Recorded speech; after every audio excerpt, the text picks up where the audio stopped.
السلام علیکم ورحمۃ اللہ وبرکاتہ۔ ناظرین، قبر میں کیا ہوتا ہے؟ ایک ایمان افروز اور فکر انگیز بیان۔ بسم اللہ الرحمن الرحیم۔ میرے عزیز دوستوں، دنیا میں آنے والا ہر انسان ایک دن اس دنیا سے چلا جاتا ہے۔ کوئی بادشاہ ہو یا فقیر، امیر ہو یا غریب، جوان ہو یا بوڑھا، موت سب کو آنی ہے۔ اللہ تعالیٰ فرماتا ہے، ہر جان کو موت کا مزہ چکھنا ہے۔ موت کے بعد انسان کی زندگی ختم نہیں ہوتی، بلکہ ایک نئی زندگی شروع ہوتی ہے، جسے عالم برزخ کہا جاتا ہے۔ قبر اسی عالم برزخ کا پہلا مرحلہ ہے۔ بہت سے لوگ سوچتے ہیں کہ قبر میں کیا ہوتا ہے، انسان کے ساتھ کیا پیش آتا ہے۔ آئیے اس بارے میں قرآن و حدیث کی روشنی میں جانتے ہیں۔ قبر کی طرف آخری سفر، جب انسان کی روح جسم سے نکل جاتی ہے تو اس کے عزیز و اقارب اسے غسل دیتے ہیں، کفن پہناتے ہیں اور جنازہ پڑھ کر قبرستان لے جاتے ہیں۔ سوچئے، جس شخص کے ارد گرد کبھی لوگوں کا ہجوم ہوتا تھا، جس کے دوست، رشتہ دار اور چاہنے والے تھے، آج وہ خاموش پڑا ہے۔ نہ وہ کسی کو جواب دے سکتا ہے اور نہ کسی کو آواز دے سکتا ہے۔ پھر اسے قبر میں اتار دیا جاتا ہے اور مٹی ڈال دی جاتی ہے۔ تھوڑی دیر بعد سب لوگ واپس چلے آتے ہیں۔ ماں بھی چلی جاتی ہے، باپ بھی چلا جاتا ہے، بھائی بھی چلا جاتا ہے، بیوی اور بچے بھی واپس لوٹ جاتے ہیں۔ انسان تنہا رہ جاتا ہے۔ قبر کی پہلی رات انسان کی زندگی سب سے اہم رات ہوتی ہے۔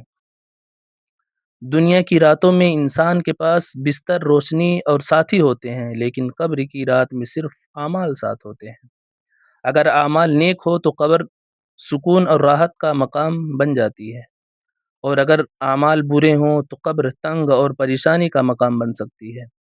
منکر نکیر کے سوالات، احادیث میں آتا ہے کہ جب میت کو دفن کر دیا جاتا ہے تو دو فرشتے آتے ہیں جنہیں منکر اور نکیر کہا جاتا ہے۔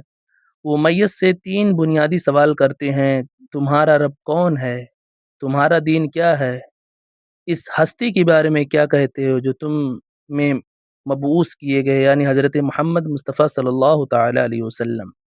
مومن شخص جواب دیتا ہے، میرا رب اللہ ہے، میرا دین اسلام ہے، میرے نبی محمد رسول اللہ صلی اللہ تعالی علیہ وسلم ہے۔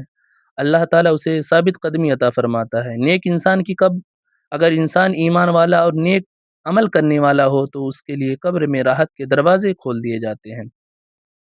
اس کی قبر کشادہ کر دی جاتی ہے، اسے جنت کی خوشبو پہنچتی ہے۔ فرشتے اور اسے خوشخبری دیتے ہیں کہ اللہ تعالیٰ اسے راضی ہے۔ اسے ایسا سکون ملتا ہے کہ وہ قیامت کے آنے کا انتظار کرتا ہے۔